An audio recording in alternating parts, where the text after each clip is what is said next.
Hey, welcome to Power Living 101. I want to have a quick chat with you today about the exercise videos. So I created these videos originally for my students at Fresno State. Go Fresno, whoop whoop. And so they are created for being progressive, like going through our semester, and it's a perfect course for anyone who's looking to lose weight, get in shape, gain some muscle, avoid disease, all of those things. So I always have people of all different ages, abilities, and fitness levels in my class. So all of these videos can be done by anyone of any level. So if you need to work harder, remember you're always going to go deeper into a squat or reach higher with those arms. You can always increase your intensity, just like you can always modify your intensity. So if we're doing a squat, you always want to keep your weight on your heels, first of all. But if you want to work less hard, you're going to do little teeny squats. If you want to work harder,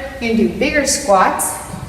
If you want to super hard and you're a CrossFit fanatic, then you can come all the way down. But for me and for the purposes of fitness, I like you to squat just to here, elbows to thighs, and swing back on those heels. And I will remind you of that in our videos. Same thing with your intensity when we're doing cardio. If you want to get your heart rate up higher and you're in pretty good shape already, then you're going to be doing jumping. You're going to jump, jump, jump, jump.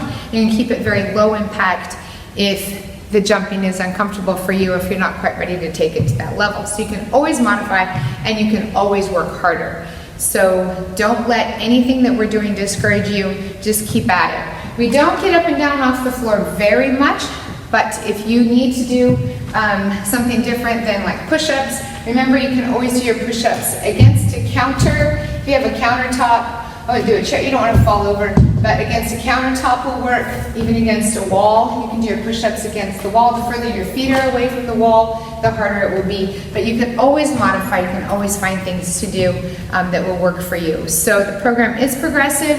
It starts a little bit more basic and progresses into more complex and more challenging. So feel free to look ahead, see what's there at our channel, Everyday Workouts for Everyday People, and check them all out. But I just want you to know that you can do all of these workouts. We're going to take you through everything very much step by step. Make sure you know proper form, proper technique, and that you feel comfortable with every level before you take it to the next stage. So yay, thank you for joining us. So excited to have you on this journey with us, with me, with this Power Living program, and I wish you all the best of success. You will get out of it what you put into it. So work hard, make a commitment to yourself. You owe it to yourself to be your best you. So have fun, work hard, and I'll see you soon.